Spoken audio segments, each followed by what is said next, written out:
Hello, everybody, and welcome to All You Need Is a Ball. With this special edition, I'm joined by Mr. Luiz Gomes. Hello, Luiz. Hello. Great to see you, Daniel. Who joins us from sunny Rio, right? You're joining us from Brazil today. Yes, I am. I'm in my hometown, Rio de Janeiro. I'm sorry? A hard life for some. It's a hard place to be. Yeah, I can't complain. Between being in Rio and Miami. Very nice, very nice.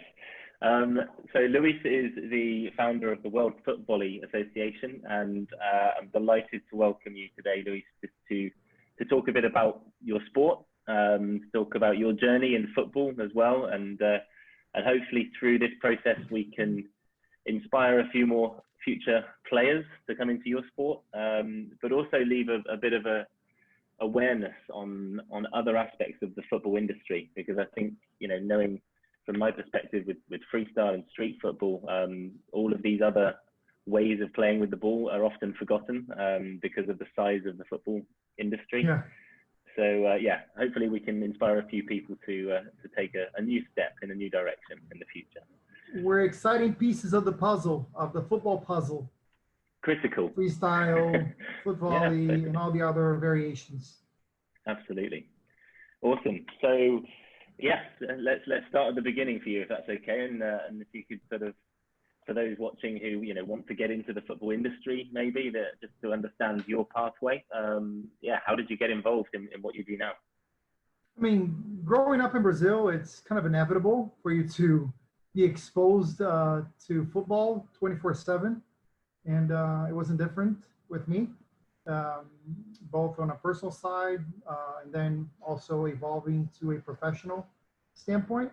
But all you see is football, in Brazil, as much as many other nations, as we all know. But as I was growing up, it was just not clear to me what a corporate career within the sports field could look like. I'm sure a lot of people would relate to this. When they look at a sport, they think, oh, maybe I have to be a coach, or maybe I have to be a professional athlete, and there's nothing else besides that. You don't realize about all the work that's done behind the scenes on marketing, media, commercial, event production. There's so many things. I mean, it would take the whole day explaining each one of them. So one thing that's really important is that as I was growing up, obviously I was inclined to be more involved in football, although I was always very diverse. Always loved different types of sports, and throughout my upbringing, played volleyball, played tennis, which eventually started building my personal path. As I was growing, got the opportunity to leave Brazil at a very young age, 12 years old. I moved to Singapore, which, by the way, is probably my second most favorite place in the world. For the ones that are watching this and haven't been to Singapore, please put it on your to-do list. It's a phenomenal place, small little island between Malaysia and Indonesia, but extremely modern. The economy is doing great. Tons of opportunities, tons of expats, kind of like Dubai, but it's a completely different lifestyle because Dubai is more somewhat in the middle of the desert, and Singapore is a lot more lush, a lot more green. So it was a very enriching experience, to be outside of Brazil, to go to a international school where I had friends from different nations, and I was exposed even more so to different sports. And that's when I was more connected to tennis.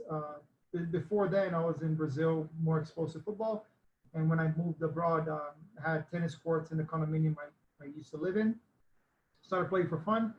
And then I was there for about 3 years. When I moved back to Brazil to finish what is considered high school, I started to take it more seriously. I was in Brazil for another 2 years before I graduated from high school. And throughout that period, I started seeing everyone I used to train and compete against flocking out to the United States to play college tennis. And at that point, I realized professional tennis was nowhere near reality for me. And I saw that as an alternative path, which I'm extremely satisfied with the results. Playing college sports is definitely a path for many people that are growing and want to be involved in sports, either as an athlete or working in the business, or eventually just extending your opportunities to eventually turn into a professional athlete, as opposed to being in nations where college sports are not very developed, and you get to a point that you either choose, I'm going to focus on a professional career in sports, or I'm going to try to get academic background to invest in a career elsewhere. Yeah. So I decided to take the college path, and that was great. And throughout my college years, that was when I first got exposed to a corporate side of sports. I used to go to college in a school in Daytona Beach, which is the mecca for NASCAR. One of the biggest sports entities in the world, especially in the U.S. I don't think it's that big internationally. You guys know NASCAR? Yeah. NASCAR, but people watch it in Europe. I don't know. It's not so much of a well-watched sport, but certainly it's everywhere. It's a pretty big deal in the States. Yeah. And at that point, I was working for an agency. They used to do brand activation for the multiple sponsors that you have in NASCAR. Yeah. It's just endless. Army, Pepsi. I mean, these are just Ford, just a few of the ones I can remember. So I did that for 4 years, twice a year. They have 2 races in Daytona, one in February, another one in July. And that was my first connection with working in sports, not being a coach, not being a physiotherapist, not being an athlete. Because as a kid, that's all you can actually see when you look at sports. Yeah. So, okay, so now I can actually work in sports through brands that sponsor specific events. Okay, that was one moment of clarification. So long story short, graduated from undergrad, moved to Miami, which is where I still reside, although I'm in Rio right now. Moved to Miami, and when I was down there, I went there to go to grad school at Florida International University. When I was down there, while looking for work, I came across Footvolley. Out of anything you can think, I came across a Footvolley event in Miami. I'm like, Footvolley in the U.S.? Never a sport that I had been connected to throughout my childhood. Never really knew much about it. But I knew it existed, but I never had an idea. It was international. It was somewhat organized, and we'll get to that point. And at that point, I worked for this event that I came across. I offered to help, started becoming more acquainted with the organizer. Turned out that I helped this organizer for 3 years in events that he would put together out there in Miami. And throughout those years, besides working for other companies, because you're talking about an event that takes a few months to put together and a few days to actually take place. Yeah. So throughout those 3 years, I was also working with IMG Tennis, which is based in Miami, for their Miami Open event.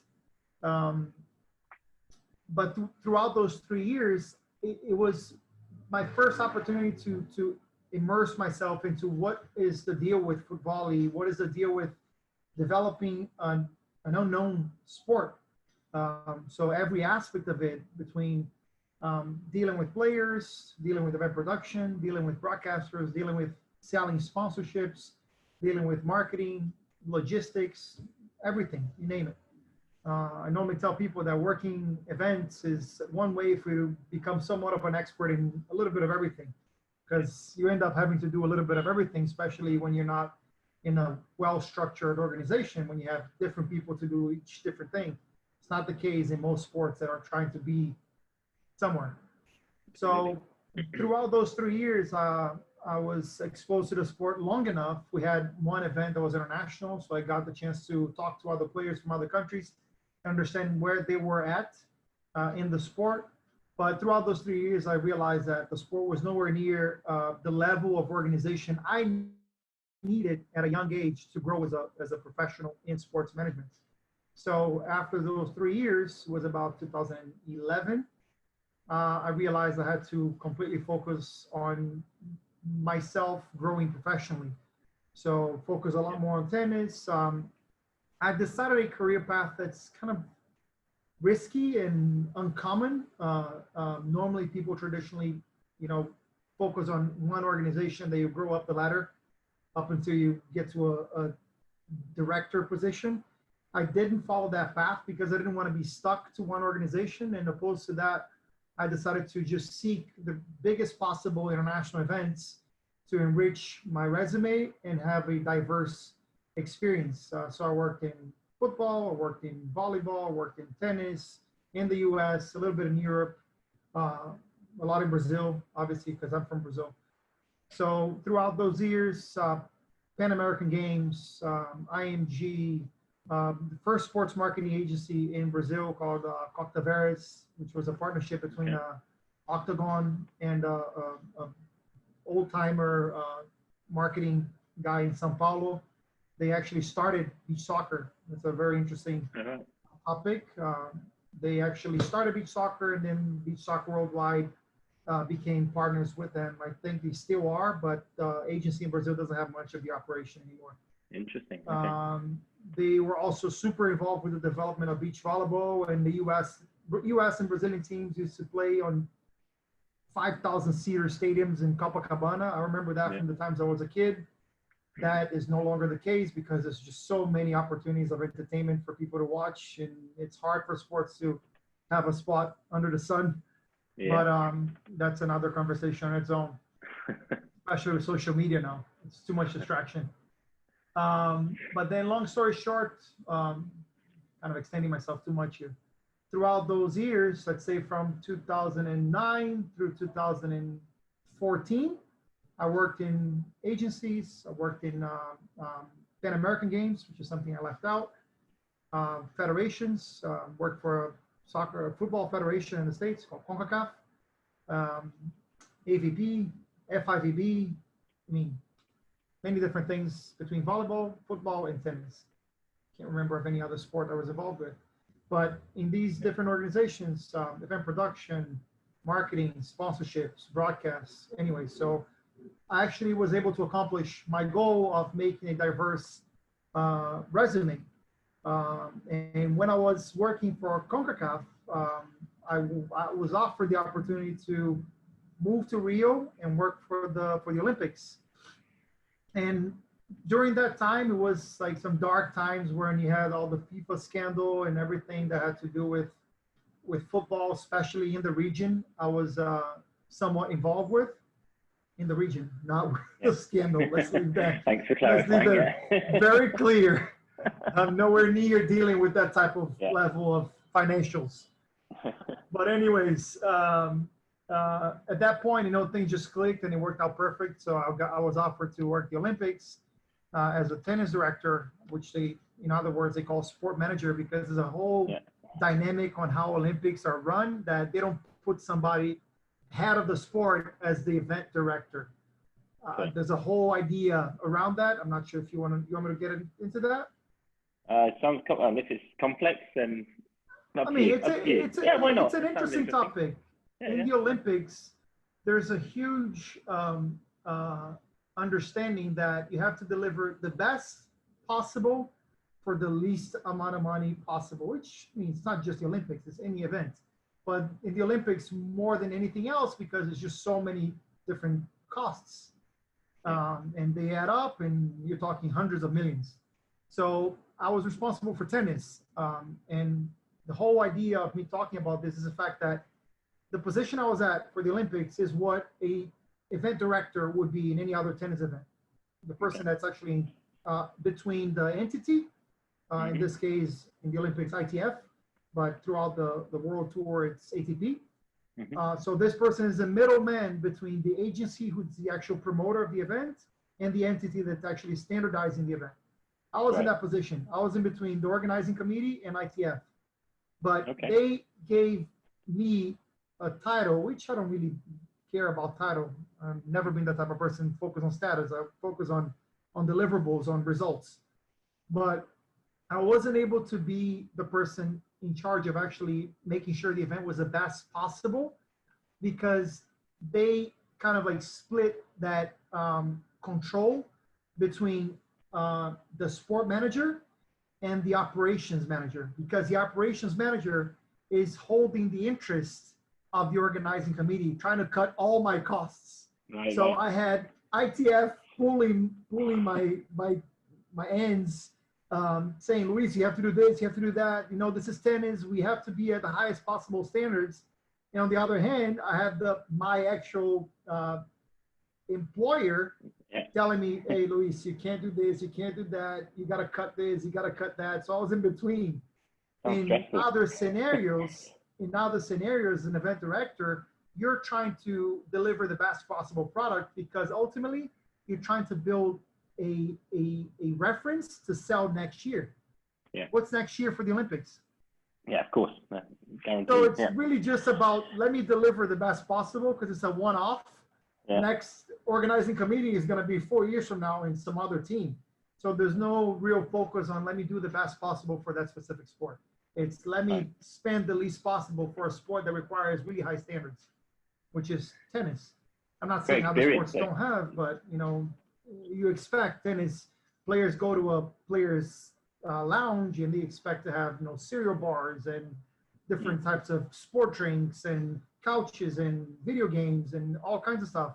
I had to offer apples and bananas. And just like an example, quick example. It's good. No, it's good for improvisation. Like certainly, it's just an overall you need those idea. skills. Yeah. So definitely. all of that, you know, the world goes around, and the Olympics ended, and I came across this Footvolley event in Rio between the Olympics and Paralympics. And in that event, I ended up getting involved because it wasn't the best organized event, as I noticed almost 10 years back in Footvolley. I found out the event was actually coming through because I already knew it was being planned, but it was actually going to take place. But they had lost the arena. They were going to originally do it in the beach volleyball arena in Copacabana, which I always knew was going to be a massive undertaking for Footvolley, because it was a 8,000, 10,000 seat arena, something like that. And they would have a lot of work on their hands if they wanted to actually have a Footvolley event in a massive arena like that. But long story short, the beach volleyball event ended, and the arena was being taken down as expected, because you pay a supplier for a certain amount of dates. And then they were trying to relocate the Footvolley event, and eventually it came to my attention they were trying to put sand on a tennis court, because we had 3 stadiums. When I found out about that, I was like, okay, hold on. I know what event this is. I know who's organizing it. Let me try to figure out what's going on and try to help somehow, because I had 2 weeks between Olympics and Paralympics. And during those 2 weeks, my whole life just went into an avalanche mode, and somehow I got involved again in Footvolley, which is one of the sports that actually got me started.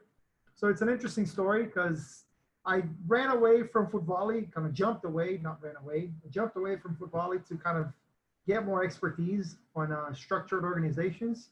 And everything went around. I went to the climax of working in sports, which is actually working the Olympics, to go back to where I started, to kind of like try to give all of this back to Footvolley, which is where we stand now, and one of the main reasons why we're talking here. My God, that was a long story. I love it. I don't think there's anyone that would have shied away. Like it just shows as well, though, doesn't it? You know, you've got to get your hands dirty in order to innovate and to get on with things. Essentially, you've got to get involved and put yourself out there. And I don't think anyone can argue with you doing that. There's a lot of sacrifice. There's a lot of things that you let go, you put on the side. You know, personal life, not being able to be still for a few years in the same place. I mean, I just got married in January. And I'm in Rio, you know, out of the 3 months that I'm married, 2 I'm in Rio. She's not very happy about it. No, I can imagine. Okay, let's not get you in any further trouble there. So let's move on a bit, just to focusing on the sport now. So for those who have not necessarily heard or seen Footvolley, how is it played? Where is it played? Could give us the snapshot overview of what Footvolley is. Footvolley is 55 I didn't make the count, sorry, but between 55 and 60 years old. Yeah. Back in the 60s, 65, 67. So if you do the math quick. Started back in the day when people were actually prohibited to play beach soccer in Copacabana here in Rio. And, you know, Brazilians are very creative. So they just took their talents to beach volleyball courts that already existed back then. So whenever players would end their beach volleyball pickup games, the guys that used to play beach soccer started playing on a volleyball court because that was a way to get around the rules that you were not allowed to play soccer on the beach. Football. Sorry about soccer. Living in the States. That's all good. I think everyone's used to it. Bad habits. But it is beach soccer, not beach football, right? That's how it's officially known internationally, isn't it? So that's how it started. I mean, it took decades for it to evolve from playing 6 versus 6 on a 240 meter high net. So the ball would never drop. That's the story. Because I've interviewed people from the first generation. There's a lot of really interesting content that we're putting together. And over the years, it evolves little by little. I mean, if there was qualified leadership from back in the day, it would be 100 times bigger today. But over the years, it's just been between, let's go to the beach and play a game. It's never been about, let me take a step back, look into how we can grow and structure this as an organization. And how can we standardize the rules? How can we standardize development? How can we standardize promotion? How can we help different nations develop the sport? So that was never really done properly. Maybe if somebody tried to do it, what is it? Which is part of the beauty of it, though. I think that's because we have that dilemma all the time. You know, looking at freestyle, there's something so authentic about that hasn't been forced yet, but it obviously needs structure to grow. That's not in argue. But I think the purity of natural evolution and the way people play and adjust. If you leave it long enough, which obviously 60 years is a good time to mature, then you come in. Well, the opportunities are now. So. Okay, but it's not just on beach, is it? Because when I was talking to you in Miami recently, it was, you're saying about playing on grass or on hard court actually sometimes can be better. I mean, it is traditionally played on the beach, on the sand. Yeah. You can't get away from that, especially because that's where it's mostly entertaining to watch. Okay. But just kind of tracking back to what I was saying, it evolved to the current mode, the current dynamic, which is 2v2. People also play 4v4, but it's not as common. Competitions are all 2v2. Played to sets that are up to 18. We did tweak the rules a bit. I can get into that if we get into that topic further. There's too many topics. I don't know if we can fit all of them in. But regarding grass, it's more about the strategy to grow the game because I'm sure you're exposed to that enough with freestyle. We have to make it as accessible as possible and as easy and fun as possible. So the one thing that we came to conclusion is that if we stick to beach, not only we're limiting ourselves to a vast part of the world's population that don't live on the coast, but also it's not the most user-friendly format, if I can put it that way. Moving around on sand, being stable, having not only the skill to pass the ball perfectly to your partner, but also having to deal with moving on sand. A lot of people are not used to that. And on top of that, if we try to grow development initiatives outside of the sand, then we have a world of possibilities with people that actually play grassroots football, that go to public parks, and they can just put up, it could be 2 benches, 2 benches and you have a court. There's different formats. You can play on grass, you can play on a tennis court, there's other sports similar to it called foot net and some other versions of it. But it's more about, expanding our reach to different people that see something interesting in foot volley and want to try it out and don't necessarily have to be hitting bicycle kicks and shark attacks, which is the most popular term in foot volley. So yeah, that's the whole idea behind,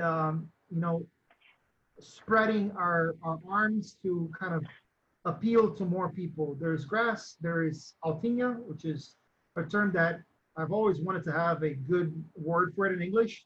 but it's I think it's normally called Keep Up or Keepy Uppy. I've seen that. I'm really not a fan of that name. Use that term. Yeah. But at someday we hope to come up with a cool name for it, but we still don't have it. There's that, and now more recently, they've developed the table football, which is like a ping pong mixed football. They have an organization out of Hungary that's doing a great job. Tech ball. I mean, there's so many different creative alternatives. I do feel that Footvolley has a tremendous potential because it could be a very interesting, entertaining product, you know, for TV, for large public events, activations. It does have that potential that maybe some other football variations don't have. Like freestyle is art on itself.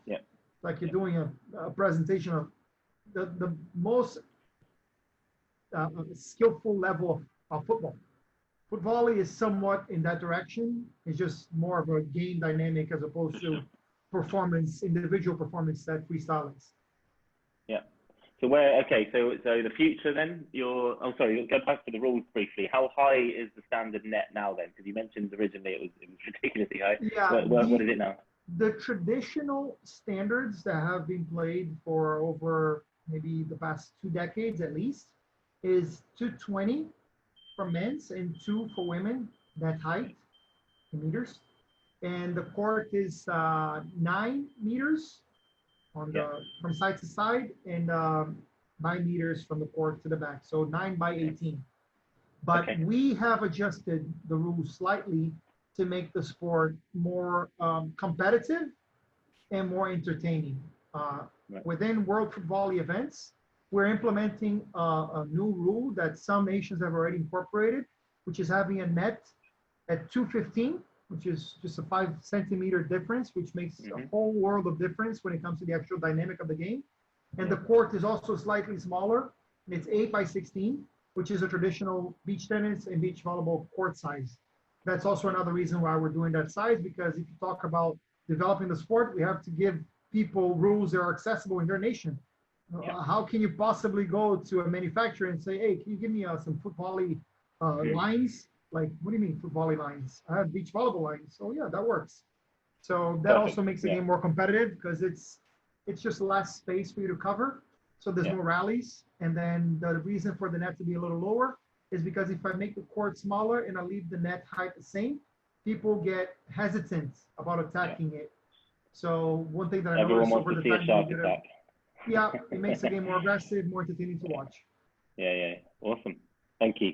And then, so something's coming up. So maybe anything to expect in the coming years? What are you working on for the next few years? Where are you trying to stage the events going forward? Yeah, this was a lengthy process. We knew how much we wanted to contribute towards the sport. So it took us 3 years just to get started. We invested maybe 2.5 years, just like going to developing countries, attending international events, understanding how to best contribute to the sport to make a substantial impact, not just be another event. We're not just another event. We are trying to position ourselves as an entity that serves the best interests of every stakeholder in the sport, brings in professional standards, and ultimately creates a product that has market appeal. If you don't think that way for any sport, then go look for something else to do because it's wasting your time. So we invested over 2 years, like I said, attending all these different initiatives, attending different sports business conferences, talking to the industry, talking to senior executives, talking to people that manage other sports, yourself included. A lot of challenges that we have are similar.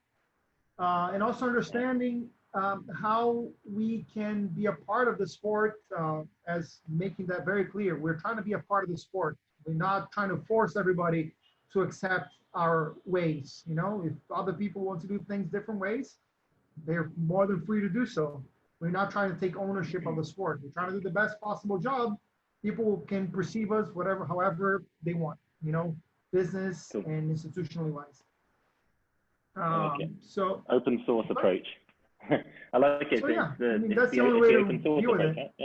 Yeah. I'm sorry? No, just re-emphasizing it's the open source approach where, by sharing your expertise and know-how, and people can engage at any time, others can learn, and things will evolve, they always will. So. The one thing that I'm noticing, as it is in any other segment of the industry, anything that's innovative, anything that tries to, use a cliche term, like disrupt the status quo, anything that's trying to be unique, is going to be perceived different ways. There's always going to be two extremes for different reasons, for political reasons, for personal interests, and we have to deal with that. The way we deal with it is we try to focus on what we can control and how much we can impact the sport. While there's other people out there that focus so much on making sure that other people look at us in a negative way, even though we're trying to do the best possible for the sport, and ultimately it's going to impact them positively. Exactly. At no point we're wasting our time telling people, hey, look at that guy the wrong way. Hey, that guy is not good. Don't participate in that event. Who are we to do that? We're just trying to bring in the positive, not trying to focus on the past, because the history of the sport has a lot of that, political and personal interests that, deviate the whole purpose of growing the sport. Yeah. So our focus is, doing what's under our reach, under our control, and trying to surround ourselves with good people, experts of the industry, so that we can reach our goals as soon as possible. I mean, trying to, that's our only mission. I can empathize with everything that you've just said, as you know. Definitely, that's all good. I'm sure this is not just us dealing with these type of topics. Of course. No, definitely. Okay, final little steps then. What words of advice or encouragement could you give to those parents and teachers out there with kids who are looking to progress their skills and do things from home or in school? How do you start developing the touch or the skills for this game? Is there anything they can do from home? This is actually a topic that we live similar challenges. Yeah. Between footvolley and freestyle, if we don't think creatively, then man, we're creating a huge gap between people that want to give it a try and the actual regular version of the sport. So I think a lot of what we want to do, we haven't invested as much time as we want in it into development, because first the strategy is to build awareness first, and then after, when there's awareness, we focus on development. But the one thing that we want to do as soon as possible and as much as we can is introducing the sport in very creative and user-friendly and fun ways. Going back to the topic we mentioned, there's variations to the sport. You can play on a tennis court, you can play on grass, you can play without a net, you can play with benches. There's so much to be done on that aspect, but there's one thing that I normally tell people: if you don't have the resources, then stop dreaming. Create a strategy that you can have the proper resources to actually implement your long-term goal. And that's the one thing that I came to reality. If we don't build something that eventually can have proper resources to do everything else we want to do, then we're just trying to do a little bit of everything and nothing really turns. But there's different ways to develop, at home and alone, you plus one friend. We can get into that if you want, but I think that's. I think you've nailed it. I think that's ultimately the message here, isn't it? It goes back to these sessions being called "All You Need Is a Ball," and that really does resonate. I think, and that's why we're talking and we continue to talk about future partnerships, because if you can encourage or create that environment where young people can just express themselves and have fun, they're going to be the ones that create, whether it's a bench or whether it's a big piece of chalk to mark out their own style. So using your own natural environment in creative, fun ways, setting little challenges, you're developing your touch and your body awareness and your balance and your rhythm at all times. So I think there's loads you can do, but it's having the mindset as a parent or a teacher to just allow mistakes, allow freedom, allow expression with the ball. Because that's how I think our sports continue to grow, is allowing that freedom. Yeah, and the first step here is we're trying to sell excitement. to these kids. Yeah. We're trying to have them enjoy our offer. Ultimately, we're trying to have them buy into our sport as much as they want to buy into Coke over Pepsi. Yeah. They're ultimately going to love football because obviously that's the world's biggest passion. But they need to know there's other things out there. So that's the whole idea. Yeah, definitely. Luiz, thank you so much for your time. I'm going to call it off at that point. And for everyone watching who wants to know more about Footvolley, please look below. There's loads of links to everything that World Footvolley are doing. Awesome. We'll post on there. Anyone got any questions, please fire away and we'll get back to you as soon as possible. But yeah, it's been brilliant catching up with you, Luiz. Thank you for your time. It was a pleasure here too. I hope everyone enjoyed. I hope it was an informative session. And please don't forget, follow us, look us up, and ask any questions you have, and enjoy freestyle and Footvolley as much as you enjoy football. Indeed. All you need is a ball. Thank you, Dan. Thank you.